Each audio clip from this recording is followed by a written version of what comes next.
Celeste is one of the most popular speedrun games there is, and that's for good reason. This game has speed. Have you seen a world record for this game? Like, Jesus Christ. Being the absolute god gamer that I am, I decided to dip my toes into Celeste speedrunning.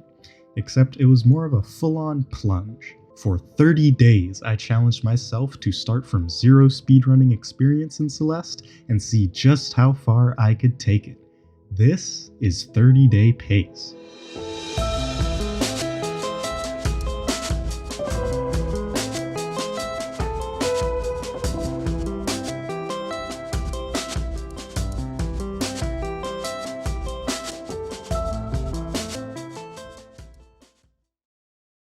On the surface, Celeste is a pretty simple game. All you have to do is jump, dash, and climb. 3 main abilities you use to get around some difficult platforming challenges. Very cool and very fun. However, the way you can combine these mechanics is where the gaming happens. If you press dash and then jump, well, you get a significant boost of speed called a super dash. If you do the same thing but start with a crouch, you get a hyper dash. But you can see that our main character Madeline's hair is blue, meaning we can't dash until we're back on the ground, unless we delay the jump a little bit. This is extending your super or hyper dash, and is one of the most important speed skills in Celeste, as you get to keep your dash and you get a giant speed boost. But this is just the surface of the amount of hidden speed tech in this game. Explaining them all can be an entire video on its own, but just the basics will suffice for now. Having previously 100%ed the game already, I was aware of this speed tech and could do some of it. Inconsistently. Which I was perfectly fine with for now. The consistency would come with time. The first thing I decided to focus on was where the fuck to go. So I spent the first hours of day 1 playing through each level, remembering what to do and how to do it. Celeste is a linear game, but there are side rooms away from the main path you can lose time in. And, of course, there's optimal orders to do some of these rooms. For example, in the 3rd level, Resort, you get to this huge mess where you can decide to clean up the books, towels, and crates in whatever order you want. Of course, there is an optimal route, which is crates, books, and then towels. Or CBT for short. Additionally, while learning where the fuck to go, I learned some of the more important skips. For example, you can take advantage of how spikes don't kill you if you're traveling in the same direction they're facing to wall kick at the corner of a wall, skipping this entire room. Another more major skip in Resort is the Dust Bunny skip, where you're actually able to crouch dash, also known as a demo dash, in this tiny gap between the hitboxes of these red things called Dust Bunnies, skipping 2 whole rooms. Aside from skips like these, there was one more major routing thing I had to learn. Temple B-side. You see, one of the collectibles in Celeste is the cassette. Collecting it gives you access to a more challenging version of the level called a B-side, and typically, these B-sides are shorter than their A-side. It just so happens that collecting the cassette and beating the B-side for the 5th level, Temple, is faster than just doing the A-side. Of course, you have to optimally play the B-side and not die a bunch for it to save time. I decided to just start with doing the B-side, so I only had to learn one route for the whole challenge and not change anything. So, once I played through everything, implementing all the big skips, I did my very first run. And I totally underestimated how long it would take. Yeah, Celeste is actually a pretty difficult game if you weren't aware. It is very forgiving in that when you die, you just come back to the beginning of the room. But when you're attempting to run with speed, that dying eats up a lot of time. My first run actually didn't even finish. I got about halfway through the 6th level and realized that, oh shit, I have to go to work. That's right, everybody. I didn't have time to play video games all day. I still had to do my jobs and maintain a social life. I know what you're thinking. This guy has a life and speedruns? That's literally impossible. I am doing God's work. After a shift in the old wagey cagey, I came back later that night and did my first full run. And it was worse than my first attempt. I mainly attribute it to the Temple B-side. That's right, doing the harder version of the level was harder. Yeah, this is bullshit. This level has a lot of spikes and spiked objects. You also have to pull off an exploit where you trick the game into loading you in the wrong checkpoint, which skips a bunch of rooms. And then you have fish. These guys kinda suck. So I ended up spending almost 30 minutes on this split alone. I finished out the run with another 30-minute split on Summit, the last level. This gave me a final time of 1 hour, 46 minutes, and 34 seconds with 481 deaths. This run was eye-opening, as I had assumed I could get a first time of a little over an hour, but I was actually closer to 2 hours. I had some grinding to do, and for the entirety of the second day, I just practiced. And it definitely paid off. On day 3, I did my second run. The first 2 levels, City and Old Site, are very short and usually don't make or break your run, but I was still able to save 50 seconds on them. One of the most crucial points of the run is Resort, because it's a really long chapter and has tons of cycle-based rooms, especially in the last checkpoint where you're running away from the dead resort owner ghost guy. His name is Oshiro, but I like to call him Jackass. I came out of the level 9 minutes ahead, and yeah, only in your second run are you ever able to be this green. The 4th level, Golden Ridge, is one of my least favorites. You can get it done really fast, but dying loses a lot of time. And there's this annoying wind and snowballs that just suck. I only saved 7 seconds here, but coming up next was the Temple. It definitely looked a lot better. The spiky spikes were less spiky this time, and the fish were, well, they were still fish, but they killed me less. At this point, I was still kind of just getting through the rooms, not necessarily doing them fast. Still, just focusing on dying less, I saved 11 minutes on this one split. The next level, Reflection, is another hard one, and I'll be honest, I kinda neglected it throughout most of the challenge. It's a long level, and the final part of it is a really flashy boss battle that is a bit of a pain to figure out how to do fast. Again though, just not dying was my focus, and I gained a small amount of time. And then it was on to the final level, Summit, which is definitely a beast. It has 7 different checkpoints, and the last one, 3,000 meters, is extremely long. Much like Reflection, I kinda neglected this level for way too long, when it really should have been my most practiced level. Like, remember how on the first day I was learning where the fuck to go? I was following a guide by Average Imposter, shout out to him and all of his Celeste guides, they were a godsend, but me, being a monkey-brained gamer, I didn't exactly want to follow it to the T. This ended up with me doing some pretty big routing mistakes in Summit. In 1,000 meters, I'm supposed to go up here, but I went through this longer room. In 2,000 meters, I'm supposed to go up here, but I went through these 2 longer rooms. Basically, to learn where the fuck to go, I had to actually take time to learn where the fuck to go. What are they gonna come up with next? Even with all this, I managed a 1:22:40 with 245 deaths, a 24-minute improvement, and an over 200 death improvement. For the rest of day 3, I went back to practicing. There was still an extreme amount of time saved everywhere, plus, although I shaved off 200 deaths, I still died 200 times. I decided to mainly practice Summit as I hadn't really been applying any speed tech to the level. So the very next day, I started a run, and I was a minute behind leaving Resort. Then at one checkpoint in Golden Ridge, I completely flipped the time save, golding and getting ahead by a minute. I followed this up with my best temple ever, and instead of just trying to get through the rooms, I was using some strats that made everything much more consistent. I came out minus 7 minutes, showing just how far I'd come in only 4 days. In Reflection, I golded every single checkpoint and was entering Summit at 45 minutes, meaning I needed a 14-minute Summit for a sub-hour time. And yeah, remember how a minute ago I said I decided to mainly practice Summit? I did do well in the level, but made some similar mistakes of not going the right way. In the grand scheme of things, it wasn't too big of a deal, but it shows that I really wasn't practicing very effectively.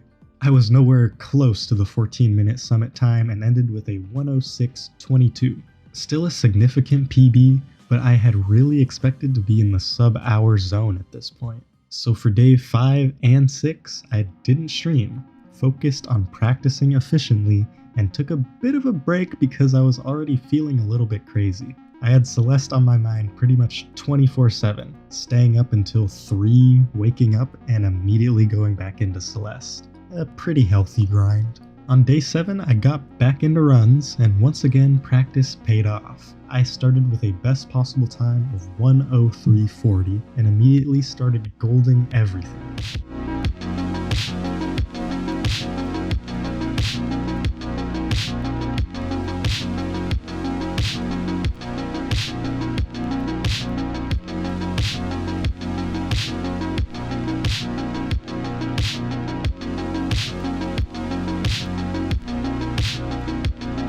I was absolutely gaming until the very last checkpoint of Temple. I actually ended up losing a small bit of time in Temple, but was still relatively gaming. I died. I died again. I died 3 times. I'm dying 4 times. This is not a bit. I'm literally trying to... Yeah, this still golded. When I finished up Reflection, I was 7 minutes ahead of my last run and could get a super slow summit time and still sub out. I followed the general trend of the run and got plenty of golds, ending with a 56:32, well under the hour mark.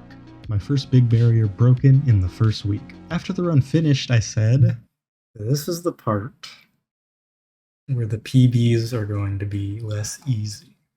And I started up another run and immediately got a brand new PB. This run was even better, of course. I was a little bit red towards the beginning, but followed it up with a beautiful endgame, saving nearly 2 minutes in Summit alone. I was simply more consistent where it mattered in this run. And just like that, I was already at the next big barrier of sub 50. I was gonna have to start integrating more advanced strats and get really consistent everywhere. So the next day, I practiced level 1 while talking to chat about poops. The runs you experience the morning after are due to ethanol's stimulant effect on your bowel's motility. On day 10, I was determined to sub 50. The first run of the day was my first completed run of the challenge that I didn't get a PB on. I followed it up with a 51:51, which had a really good summit, and in the next run, I kicked it up a notch. Minus a minute and 45 early on, followed up with being minus 3 minutes. I had assumed I was done making such big jumps in time, but I proved myself wrong, which shows just how layered the skill in Celeste is. This absolute banger of a run finished as a 48:48, a very comfortable sub 50. The challenge at this point followed a pretty basic pattern. I'd PB, then go practice and take a break. I'd come back for another PB, then practice some more. I was approaching a point where shaving minutes was getting less and less easy, but I was becoming more familiar with the game, moving from room to room like I knew where the fuck I was going. I was really getting a feel for how Celeste worked and starting to implement a lot of tech that made me look swag. Day 16 brought the run that would stand as my PB for the majority of the challenge, and for me, marked a barrier between skill levels. The first 2 levels were a bit slow, but then came Resort.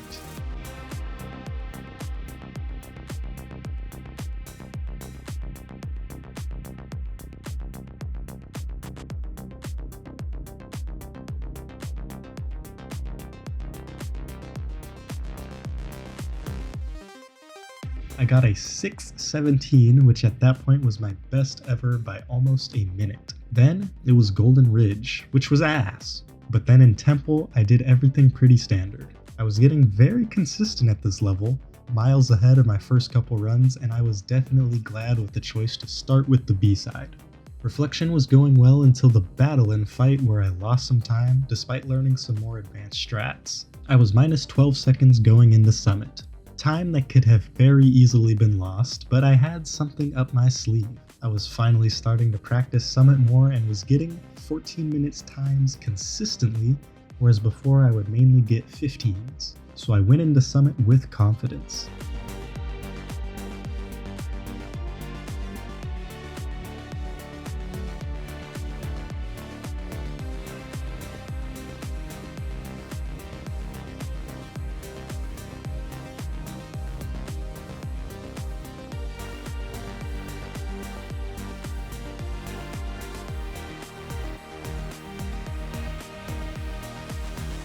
I finished with a 44:04, another fat PB of 2.5 minutes, with a 12-minute summit, a best ever by a mile. I was ecstatic, but after the excitement wore off, I realized just how difficult a sub 40 would be. Shaving down over 4 minutes from this run was gonna be extremely difficult.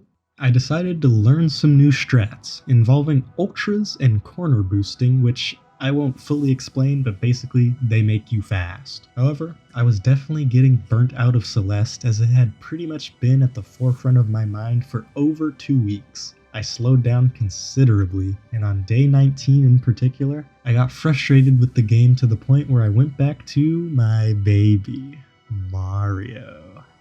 It feels so good. Oh my god, this game feels so good. Why did I ever leave? An entire week had passed since the 4404, and the clock was running out. I think at this point I was overestimating how much time I had left, as I wasn't practicing as hard and Celeste was no longer everything I thought about. It was only until day 25 that I would beat the 44.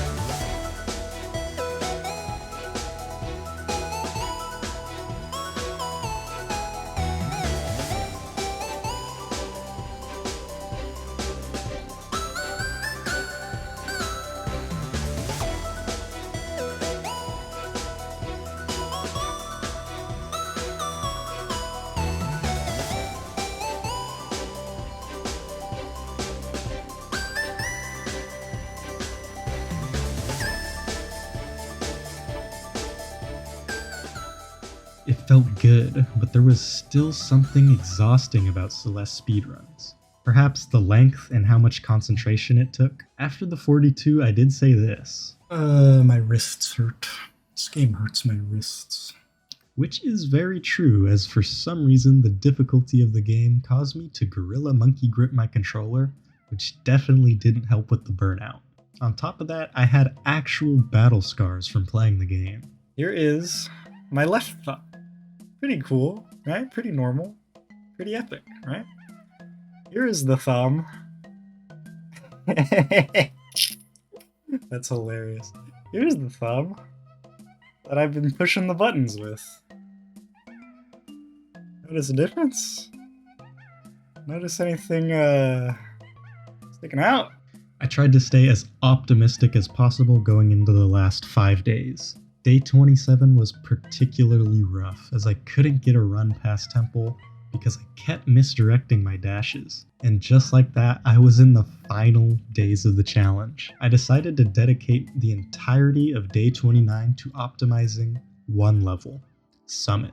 My thoughts were if I could get around a high 10-minute summit time, I could get a sub 40 on an average-ish run. And I really wish I did this kind of practice sooner, focusing on just one level for an entire day, breaking it down room by room, checkpoint by checkpoint, then stitching it all together as one fluid motion is what Celeste is about. But hindsight is 2020, so I entered day 30 feeling about as good as I could, and my very first run PB'd. It was a 41:16 and was some of the best playing I had done. The summit was excellent, and I knew the sub 40 was in my grasp if I could just stitch together all the necessary parts. So I went again, and again, and again.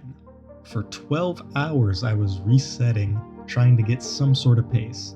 At the end of the night, I decided to do one more run and see it all the way through.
It's gonna be a fucking 1 second PB! Let's go! It ended with a 1 second PB. Truly a great feat considering how green and red I was during this run. But I was really happy. In the span of 30 days, I went from this to this. Doing things like this, and then doing things like this. Some major improvement, no doubt. Of course, I was bummed about not getting the sub 40, but I had developed some serious skill. I started with an hour and 46 minute time and shaved off an entire hour and 5 minutes to get me to a 41:15. I do want to talk about Celeste as a speedrun game overall, as it is widely considered one of the greatest, if not the greatest, speedrun game, and I'm gonna compare it to another game widely considered the greatest, Mario 64. Clearly, there are some major differences as you have a 3D game versus a 2D game. In a 3D game, there are infinite directions to go, plus that many angles, meaning there is some leniency in your stick inputs. In a 2D game though, there are only 8 directions, meaning there is no leniency in your input. Either you're holding down or down right. This is generally a good thing as you're 100% certain in the direction you're heading and where you'll end up. However, I think it makes your mistakes that much more obvious, and for me, it kind of made it frustrating. It is of course entirely on me, but I found it very mentally taxing to think in these strict directional inputs rather than just feeling it out as I could do with an analog input. It is of course personal preference, and I definitely only prefer one over the other because I'm more used to Mario. Celeste is very tight, and that is a good thing, but it makes you have to play that much better. There's also movement to talk about. Celeste's movement is awesome, and that can't be contested. However, moving fast is delegated to specific mechanics like the hyper dash and wave dash. These mechanics can be difficult to pull off and take practice sessions on their own to fully get consistent, and even then you'll still mess them up. Going back to Mario, fast movement is simple because it's just the moves the game already revolves around. A side flip is easy, a long jump is easy. Yes, there are things like speed kicks, but those are pretty intuitive once you know the basic controls. I'm not dissing Celeste at all. The game is the embodiment of awesome movement, but I feel like that movement is at a difficult barrier to entry. Every room feels like a trick on its own that you have to pull off, and that's really cool. It's just hard, and I'm bad at video games. Okay. No.